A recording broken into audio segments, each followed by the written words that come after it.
সীমান্ত উত্তেজনা কিন্তু উদ্বেগ জাগাচ্ছে। গতকাল আমরা সবাই জানি, আমার পিছনে যে বেড়িবাঁধ দেখছেন ঠিক ওপারে কিন্তু মাইন বিস্ফোরণের একজনের বাম পা আহত হয়েছে। আমরা সেই মাইন বিস্ফোরণের সাথে যিনি ছিলেন তার সাথে একটু কথা বলে আসলে জানার চেষ্টা করব। আপনি তো সাথে ছিলেন, কি হয়েছিল একটু যদি আমাদের বিস্তারিত বলেন। এই কাল এই 10টা আমরা 10:30টার দিকে ওদিকে গেছি। 10:30টার দিকে আমরা তিনজন গেছিলাম একসাথে। তিনজন যাওয়ার পরে আমরা একজন আর অন্য ভাষা ছিল, আমরা দুজন একসাথে ছিলাম। একসাথে যাওয়ার সময় এই কাটি দিয়ে হাঁটি যাওয়ার সময় বেরিবান্ধার পাশে ওনার পা লাইনম্যানের মাঝে পড়া ওনার পা একদম বাম পাশেরটা একদম ছিঁড়ে গেছে। তারপরে আমি দেখতেছি উনি পড়ে আছে ওখানে, তারপরে গেরের ফাঁসে পড়ে আছে। তারপরে আমি ওনারে নিয়ে আসছি, অর্ধেক আনার পরে কল দিছি, পরে কল দেওয়ার পরে লোকজন দেয়া ওখান থেকে ওনারে উড়াই নিয়ে আসি। আমরা জানি না যে ওরা মায়ানমারের মগবাগি এখানে আইসা এই লিংম্যান বসে দিয়ে যাবে সেটা তো আমরা জানি না। আমরা তো স্বাভাবিক যাই ওখানে আমাদের জাল এই ফজরের জাকি জাল মারি আর গিয়া নাব নদী কাঁকড়া ধরি এগুলো করি, আমরা তো ওগুলা করে খাই। আমরা স্বাভাবিক আগে যেরকম যাইতাম এরকম স্বাভাবিক যাই। যাওয়ার সময় দেখি ওখানে ফুটার পরে দেখি আরও অনেকগুলো আছে ওখানে। তো ওগুলো যদি দেখি উড়াই না ফেললে ওখানে তো আমরা আজকে 3জন গেছি, কালকে তো 15 জন যাবো, 10 জন যাবো, ওখান থেকে তো অনেকগুলো লোক গিয়া হবে।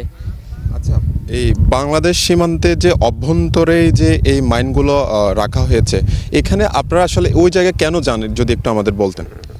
আমরা তো প্রতিদিন যাই ওখানে, আমরা যাই আর আমরা জাকি জাল মারি ওখানে। তো আমাদের ওখানে ওইটা তো কোনো মারে না, ওটা বাংলাদেশের ভিতরে আর কি। আমরা তো মারে যাই না, বাংলাদেশের এই সীমান্ত আমরা খরচ করি নাই।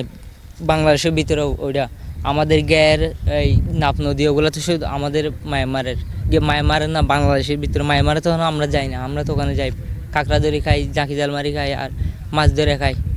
তো আমরা প্রতিদিন যেরকম যাই আমরা স্বাভাবিক সেরকম গেছি। আমরা ওরা এখানে আইসা ওগুলা বসাই দিয়ে যাবে সেটা তো আমরা জানি না। তো আমরা স্বাভাবিক আগে যেরকম যাই এরকম স্বাভাবিক গেছি। যাওয়ার পরে দেখি ওনার পা যেতে ওখানে লাইনম্যানে পড়ে যেতে পা ছিঁড়ে গেছে। দেখি আরও অনেকগুলা লাইনম্যান ওখানে বসানো আছে, গিয়ে যাচ্ছে আর কি। ওগুলো যদি না উঠাইলে তো আমাদের অনেকগুলা লোক ক্ষতি হয়ে যাবে।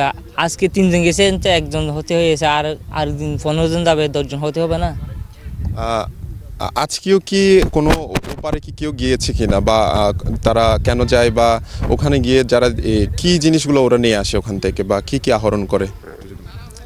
ওখানে তো আর কেউ যায় নাই। ওখানে কি যাবে, ওখানে আতঙ্কের মধ্যে আর যায় নাই। মানে কি 3জন গেছে, ওখানে একজন আহত হয়েছে। ওখানে বইয়ের মধ্যে আর কেউ যাইতে চাচ্ছে না। তো ওখানে তো না যাইলে তো চলে ফিরে পারে না এখানে লোক। ওখানে তো যাবেই যাবে, একদিন যাবে। ওখানে যদি ওগুলো থাকলে তো আমাদের ক্ষতি হবে অনেক।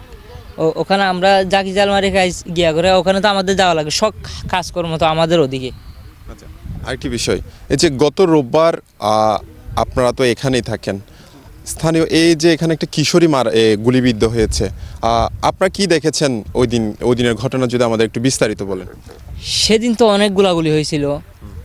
ওখান থেকে মায়ানমারের এই মগবাগে ডাইরেক্ট এখানে বেরিবানা আইসা গুলি করছে। বেরিবানা যেতে আইসা গুলি করেছে। আমাদের এখানে প্রতিবেশী ফাড়া তখন দূরে না, একদম বেরিবানের ফাঁসে। ওখান থেকে গুলি আইসা একটা মায়ের গায়ে লাগছে, কখনো হসপিটালে আছে আর কি। সীমান্তের বাংলাদেশের অভ্যন্তরে যেখানে তারা আয় রোজগার এবং কাঁকড়া এবং মাছের ঘের যেগুলো আছে, সেখানে মাছ চাষ এবং নানা ধরনের জাল বুনে তারা মাছ শিকার করে। তারা আয় রোজগারের জন্য সেই সীমান্তের একদম আমার পিছনে যে বেড়িবাঁধ দেখতে পাচ্ছেন, সেই বেড়িবাঁধের একদম পার্শ্ববর্তী জায়গায় গিয়ে কিন্তু তারা ওখানে গিয়ে কিন্তু তারা ব্যবসার কাজে বলতে পারেন বা মাছ আহরণ করতে যান। কিন্তু দিন শেষে দেখা যায় তাদের অভিযোগ যে ওখানে বেশ কিছু মাইন পুঁতে রাখা হয়েছে, যেটি একটি মাইনে কিন্তু হানিফ নামে এক ব্যক্তির বাম পা কিন্তু উপড়ে গিয়েছে।